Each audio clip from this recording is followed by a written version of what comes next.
Wakey, wakey, everyone. It's another fabulous day in Wellington Wells. Everyone in Wellington Wells is doing exactly what...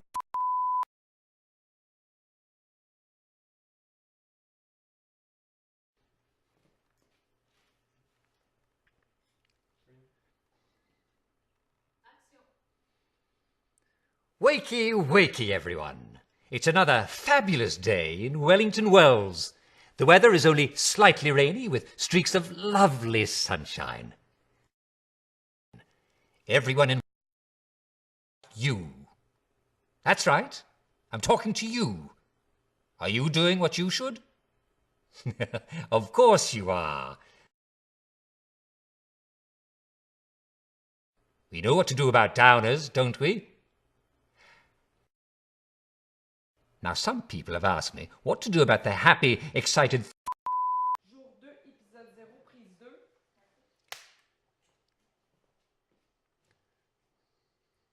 Action! Beep, beep, beep, ba, ba, ba, ba, ba, boo, boo, boo. Yes, Jack Worthing. Jack Worthing. Uncle Jack. Jack. Uncle Jack. Bum, bum, bum, boo, boo, boo, bee. Yes.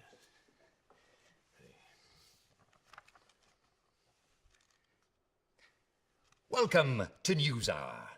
All sorts of amazing things have been going on in Wellington Wells. I'm sure you must be as excited to know about them as I am. You may be surprised to know that a few silly people are still throwing out perfectly good meat scraps. Now, it's never a good idea to throw out food, especially meat. If you have a scrap of meat you don't want to eat, or that's gone slightly off, run it right down to your neighborhood butcher. They'll know what to do with it and they will be happy to buy it from you. Or exchange it for sausage, or even V-meat. Yes, you'll be doing yourself a favor and you'll be doing your patriotic Wellington Wells duty as well. And remember, my fellow Wellsians, V-meat may smell off on rainy days, but it's always nutritious and it never actually goes bad. I'm happy to report that many homeowners are taking steps to ensure the security of their castles. I mean homes, for an Englishman's home is his castle, isn't it? And don't let anyone tell you any different. Yes, even more homes are being outfitted with the latest state-of-the-art home alarm systems. This is due to the recent outbreak of being sensible. You can never be too careful these days. Anyway, it's good to know that people are safe in their own homes. And if you notice any suspicious characters skulking around your neighborhood, be sure to lock all your doors and bar your windows, and inform a local policeman if you can find one. I'm happy to report the graduation of a new class of policemen. Now, don't be surprised if you look up and see a new face under those blue custodian helmets. There will be quite a bit more of them around, so honest, sensible citizens should feel even safer on our streets. Some of you may be wondering why so many shops are closed. There's nothing to worry about at all. Many shopkeepers are taking advantage of a lull in purchases to make much-needed repairs to their establishments, or they are simply going on holiday. Don't be afraid to use this opportunity to try a new place. Many shopkeepers are still open for business and would love to see your smiling face. And variety is the spice of life. Yes, you may be wondering about the yellow powder currently coating our streets. Is it a particularly imaginative attempt at making our city even more colourful? Shall we expect blue powder and red powder in the next few days? Will there be rainbow-coloured dust devils? Well, no one can make predictions, I beg your pardon, especially about the future. But I can assure you that there is nothing to worry about. The dust clouds have now dispersed and there should be no more powder falls. I will suggest that for the next few days, if you eat any wild plants, you ought to wash them very carefully if your water is still working, or at least sponge them off until you can see no more powder on the leaves. It's also a good idea to stick to piped water and any sealed supplies that you may have, at least until the sulfur powder has washed away into the sewer system. Again, nothing to be concerned about, but do be careful to take a few precautions and keep tuned to good old Jack Worthing, that's me, for further updates. Yes, and I'm happy to inform you that the shipment of tainted vegetables has been completely removed from our streets. If you hadn't heard, there had been an unfortunate outbreak of botulism in the vegetables at your greengrocer. No need to worry. You won't find a single vegetable for sale in Wellington Wells. Ah, you say, but what about my stew? Well, not to worry. The authorities are looking into providing vegetables from new sources, and I should have more about that for you in the upcoming days. And I'm afraid we've come to the end of our time. Tune in again tomorrow for more timely, informative, and cheery news of Wellington Wells. This is Jack Worthing saying goodbye and on with your day. See you soon.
Every now and then, you hear someone talk about downers.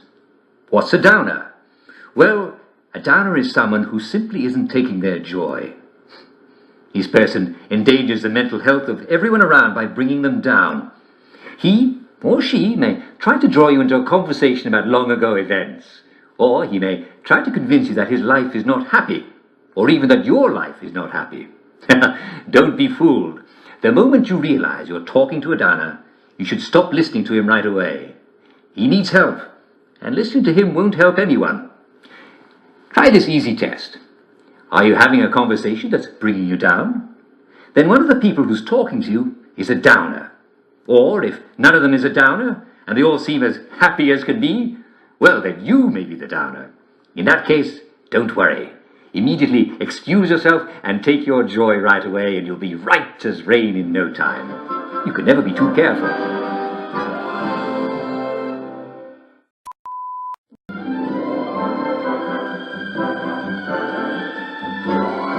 And it's another fabulous day in Wellington Wells. The weather is a bit wet, but that's the lovely thing about English weather. The sun always comes out in the end. So come on out, or you'll miss it. Wakey, wakey, everyone. Good morning to you. Good morning to you. Good morning, dear friends. Good morning to you. I do hope you had a lovely night's sleep and left all the troubles of the day in dreamland. That is, if you have any troubles. Remember what was bothering you yesterday? I certainly hope not. Well, today is going to be even better. Now, we all forget things from time to time. So don't forget the most important thing. Did you leave the stove on? Did you remember to shave? Did you wash your hands? Did you brush your teeth? I hope you did all these things, but they're not the most important thing. And that is, as we all know, did you take your joy today? Never forget to take your joy, and I guarantee your day will go as smooth as velvet. So, let's take a look at today's schedule. What's going on in the village of Hamlin? Well, selling and buying, of course, and wandering hither and thither, and marketing and talking about the weather, and smiling and laughing, of course. I insist on it. But at 3, I hope you'll all take a quick break for our daily recreational activity. Today we'll once again all gather round the telly for a rousing round of Simon Says. Oh, I wish I could join you, good people. Actually, I will join you. I'll be doing it from this chair. I'll be calling the tune, if you will, just like every day. I'll be your Simon. Except when I'm not. And don't forget, there'll be cake and prizes for all winners, and everyone's a winner, and everyone will be there. So don't miss it, or the villagers will break your legs. And then where will you be when Simon says, jump like a frog? Well, you'll be writhing on the ground, won't you? But seriously, unless you have an awfully good reason, such as being recently deceased, do be a sport at 3 o'clock, won't you? We love your company. And now, the brilliant new song from our favourite new band. See you soon.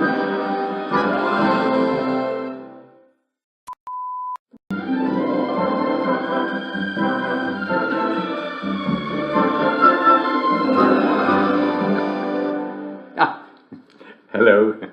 Welcome to today's edition of Humour Hour, the show where you tell me jokes. Well, actually, I tell the jokes, but you send them in.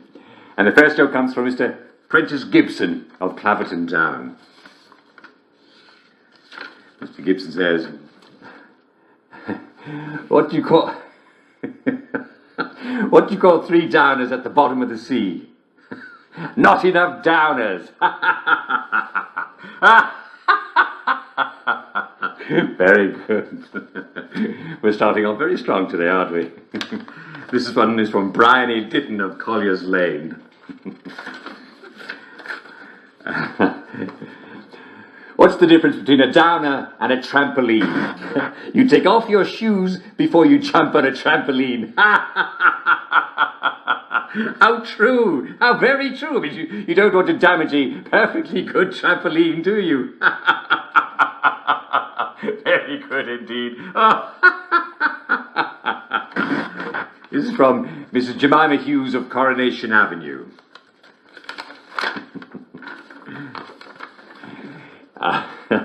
And her joke is, if you see a drowning downer, what do you throw him?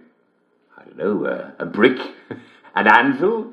Well, no, you can't very well throw an anvil, can you? What about a grenade? No. Who has grenades these days? Answer, another downer!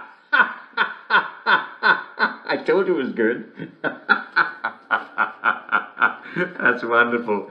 It's very good. You see, they both drown.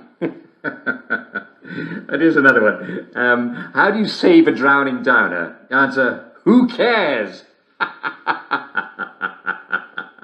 Very good. Lovely jokes. Lovely jokes today. Very funny indeed. And here's one from, not that one, no, this one here. It's from Clive Pritchard of Sladebrook Road. Mr. Pritchard, what do you have for us today? Question. How is a puppy like a mortally wounded downer? Answer. Eventually they'll both stop whining. Oh, Mr. Pritchard, you're quite a character, aren't you? Oh. You know, I miss my dog. What am I saying? I don't miss anything at all. I've got it all right here. see what else we've got. Ah, yes, something. We have something from our dear friend and faithful contributor, Mr. Persky Blackyoung.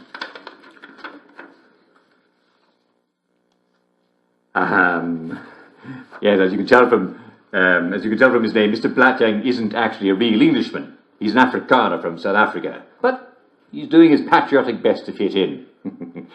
So, what do you have for us today, Mr. Blackyoung? Question: how is a downer like an apple? Answer: they both look good hanging from a tree. I'm not sure I get it. Oh, I see. Yes, very good. Hanging from a tree. And here's another one. What's the difference between a downer and the Black Plague? Well, one is a deadly organism that can destroy an entire city, and the other is a bacterium. Oh, very good. Well, I think it's going to be hard to top that one, but we must slog on, eh? It's one of our greatest English virtues. I have one here from Mr. Thomas Henchley of Longbottom Circle. What have you got for us, Mr. Henchley? Question: why do we bury downers 20 feet underground? Answer: because deep down, they're really nice people.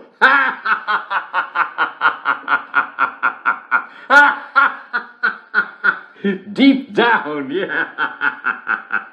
I think that's the best one of all. It really is. Very good. Remember, no one has to be a downer, but if you feel a bit down, take your joy. And if you see someone who seems a bit down, make sure he takes his joy. It's as simple as that. Happiness is a choice, and those who won't choose it are a threat to the rest of us. If you hear a good joke, please don't hesitate to drop a note marked Humour Hour at our studio, 2 Marlborough House in central Wellington Wells. Yes, I'm afraid we've come to the end of our time.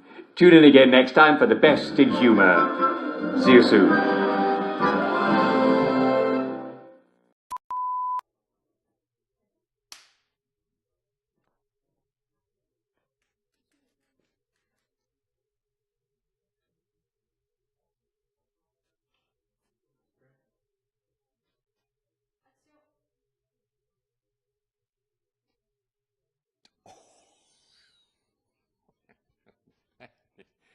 Hello, and welcome to today's edition of Humour Hour, the show where you tell me jokes. Well, I tell the jokes, but you send them in. And the first joke comes from Mr. Nigel Plaskett of The Barton. Dear Uncle Jack, I love your show, and Humour Hour is my favourite. Here's one I heard at the pub. A man walks into a doctor's office.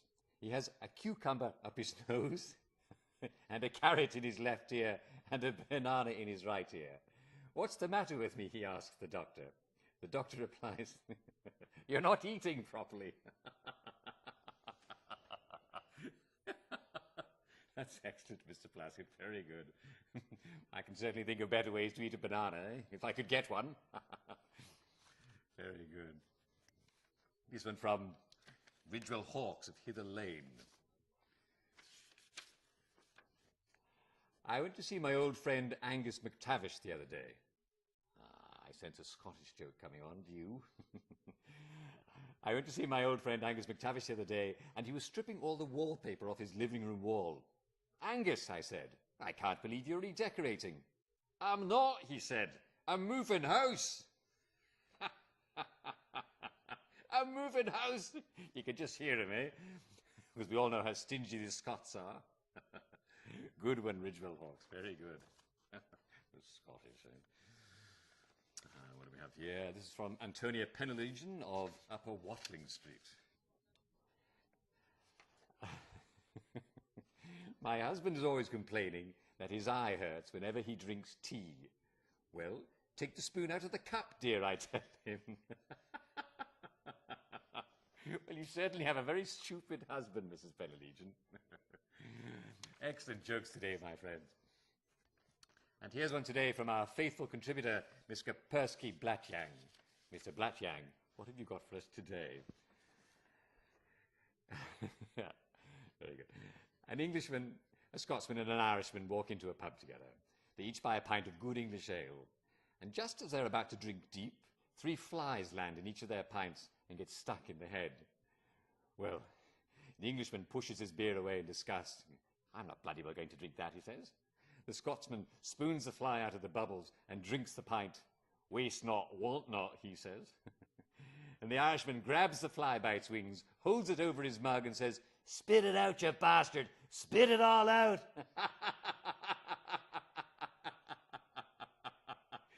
Very good, Mr. Percy Blackling of Duke of Leicester Street.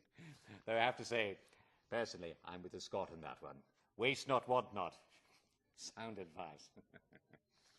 And this is from Camilla Beckwith-Jones of Peel Street.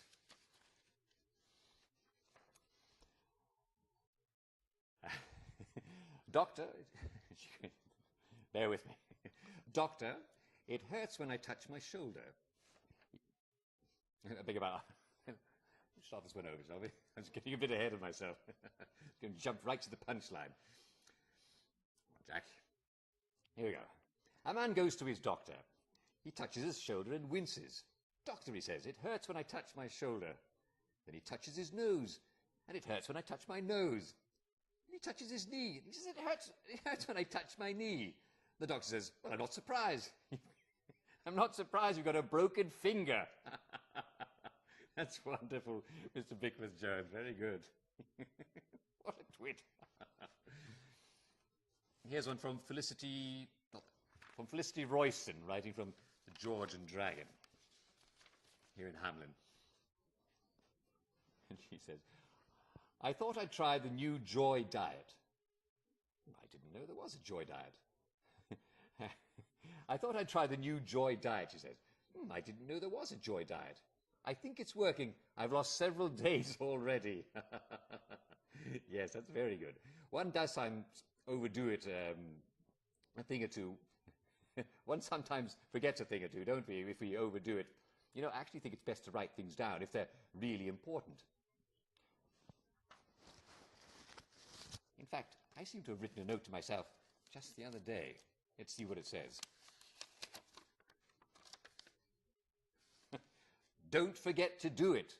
Well, I should be a little more specific next time, eh? Well, that was a bit strange. Now, let's see what else we've got. I've got one here from Cyril Pike of Inchinnan Circle.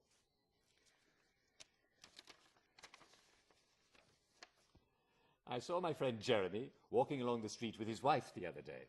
Suddenly, she fell into a manhole, but Jeremy kept walking. I ran over to him and I said, "Good man, good God, man, didn't you notice your wife just fell in a manhole 100 feet back?" "Oh, thank goodness," said Jeremy. "I thought I'd gone deaf." Lovely, lovely. So thoughtful of you, Mr. Pike. I do hope they got her out of the sewer. And if not, then it's one less mouth to feed, eh? Think about that. And this one is from Corporal Lindsay Douglas of the Victory Memorial Camp. He's one of the loyal members of the Home Army.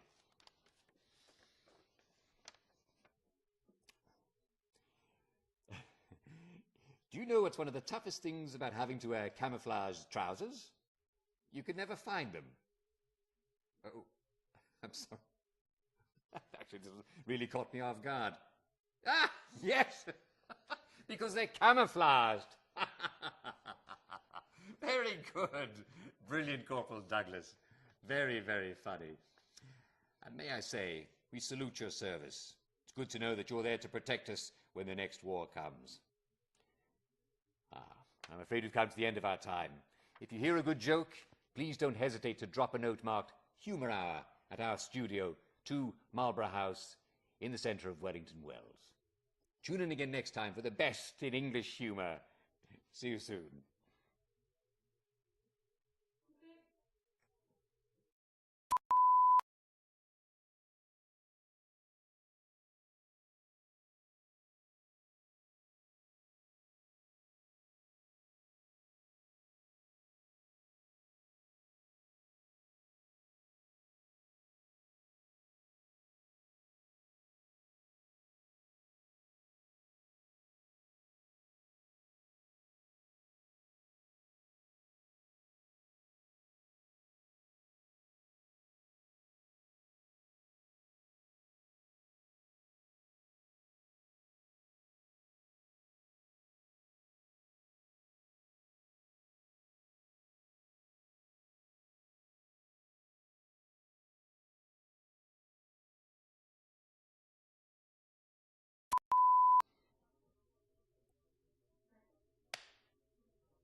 And it's another fabulous day in Wellington Wells.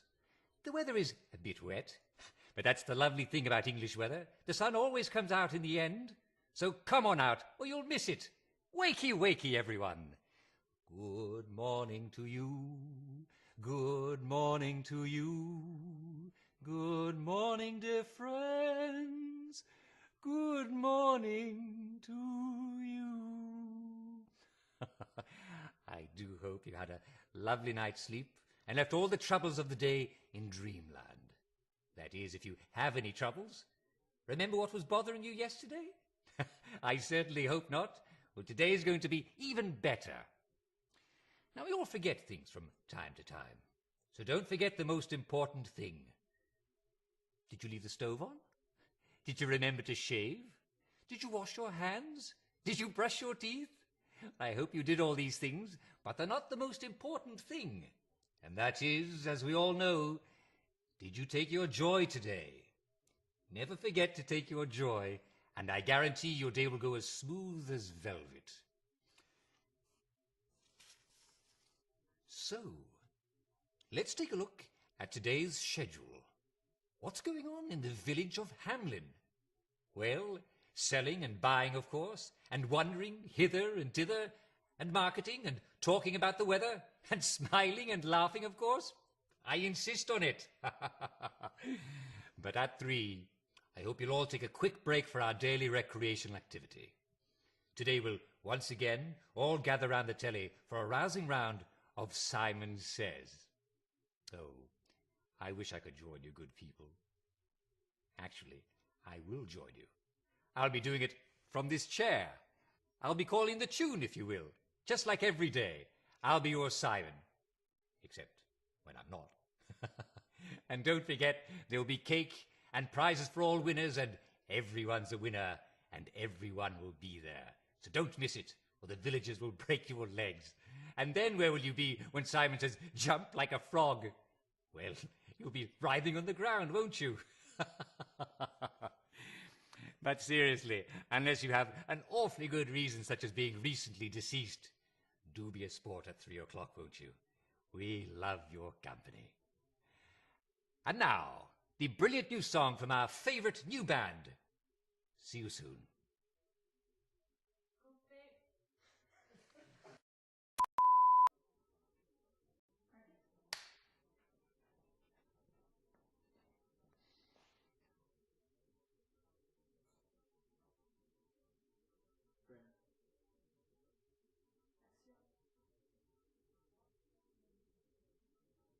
Well, it's getting late, isn't it?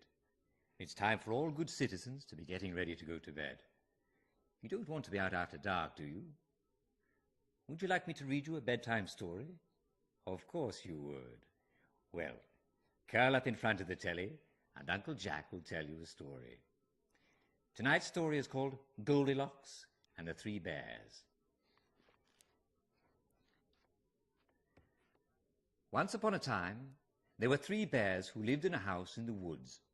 They were called Henry Bear, Jane Bear, and Jane's father, Old Edward Bear. They had barely enough food to feed themselves, but it was enough. Henry had a big bowl because, well, he was big, and Jane had a medium-sized bowl because she was medium-sized. And Old Edward Bear had a small bowl, for though he was wise, he was tiny, and because he preserved his strength, he didn't need much to eat. And Henry had a big chair, and Jane had a medium-sized chair. And Old Edward Bear had a small chair that was padded and very comfortable. And each of them had a bed to sleep in, a small bed for Old Edward Bear, and a medium-sized bed for Jane Bear, and a big bed for Henry Bear. Every morning, Jane Bear made porridge for the 3 of them, just enough so they'd have enough energy throughout the day. And she gave them each their joy, 1 pill for Old Edward Bear, 2 for herself, and 3 for Big Henry Bear. They took their joy right away, of course, because they knew that it's always best to start the day with joy. Then they would go out for a walk in the woods to find berries to put in their porridge while it cooled, because they knew that just a few berries are very healthy in a porridge. But one morning, while they were out, a young woman came to their house. Her name was Goldilocks, for she had golden hair, of which she was very proud. And she was always getting into mischief and causing her neighbors trouble. Because she thought she was entitled to everything because of her pretty golden hair. Well, the 3 bears were sensible bears, and they locked up their house. It's always best to leave your house locked because you can never be too careful.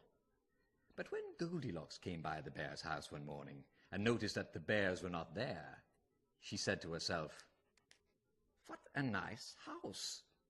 I wonder what's in it." So she checked all the windows, and sure enough, one of the window latches was loose. And Goldilocks said to herself, "Stupid bears! They have not protected themselves so well." So she pried the window open and went into the bear's house, even though she did not belong there. And she found herself in front of the dining table. Now, Goldilocks was not particularly hungry, and she was used to better food than porridge. But she believed that anything she could take belonged to her. So she decided to taste the porridge. First, she decided to sit in the large chair and try the large bowl. "Oh, this porridge is much too hot," she said to herself. Then she decided to sit on the small chair and try the small bowl. "Oh, this porridge is much too cold," she said to herself. So she decided to sit in the medium-sized chair and taste from the medium-sized bowl. "Ah, perfect," she said to herself, and she ate it right up. Well, eating all that porridge made Goldilocks very sleepy. "I wonder what sort of beds these bears have," she said to herself. So she looked for the bedroom, and as the bears had a very small house, she found it right away. And she saw that there were 3 beds. At first she tried the smallest bed, which was old Edward Bear's bed, but this was much too small for her, and no matter how she thrashed around, her feet hung out. And so she tried the big bed, which was Henry Bear's bed. But the big bed was very high, and no matter where she rolled around in the bed, Goldilocks was afraid that she'd fall out while she was asleep. So she tried the medium-sized bed, which was Jane Bear's bed, of course. And she said to herself, "Oh, yeah, this is just right. I shall make this one my bed." And in no time at all, she was fast asleep. Well, soon enough, the 3 bears came home from their walk through the forest. They hadn't found many berries, just enough to flavor their porridge and keep them from getting scurvy. But they were looking forward to breakfast. But when they came into their dining room, they could see that everything was not quite right. Henry Bear saw that there was a spoon standing in the middle of his porridge. "Someone's been eating my porridge," he said in his great big gruff bear voice. And then old Edward Bear saw that there was a spoon in his bowl of porridge. "Aye, someone's been eating my porridge too," said old Edward Bear. And Jane Bear looked at her bowl, and she was very upset. "And someone's been at my porridge too, and they've ate it all up." She was very upset indeed, for now she'd nothing to eat except for a few berries. Well, Henry Bear and old Edward Bear each gave her some of their porridge. But now they were all very hungry, because none of them had had enough to eat. And bears need to eat a lot of food when they can, because they know that winter is coming and then there won't be anything to eat. And since they hadn't had enough to eat, they decided to rest a bit, because sleep is the poor man's dinner. But when they got to the bedroom, old Edward Bear looked at his bed and saw how the covers were thrown on the floor, and he said, "Someone's been lying in my bed." And Henry Bear looked at his bed and saw how the covers had all been rumpled, and he said, "Aye, and someone's been lying in my bed and all." And Jane Bear looked at her bed, and at first it looked like it was still neatly made. But then she saw Goldilocks. "And someone's been lying in my bed," she shrieked, "and she's still there!" At that, Goldilocks woke up with a start, and she saw the 3 bears staring at her, and she screamed, "Get out! Get out, all of you! Get out of my house!" Maybe because she thought that she was in her own house, Or maybe she thought that she could take the bear's house from them if she screamed loudly enough. So Henry Bear hit her with his big bear claw and knocked her head clean off her shoulders. And the three bears tore the rest of her apart and ate her. They felt much, much better, because it was the first time they'd had enough to eat in months. And all three of them lived happily ever after. And Goldilocks, well, she never bothered anyone ever again. And the moral of the story is, don't go wandering round at night, or you might get yourself killed. Well, that's the story of Goldilocks and the Three Bears. What a wonderful story, eh? I hope you enjoyed hearing it as much as I enjoyed reading it. And I'm afraid we've come to the end of our time. Tune in again tomorrow for another bedtime story. This is Jack Worthing telling you to have a lovely night and pleasant dreams. I'll see you tomorrow.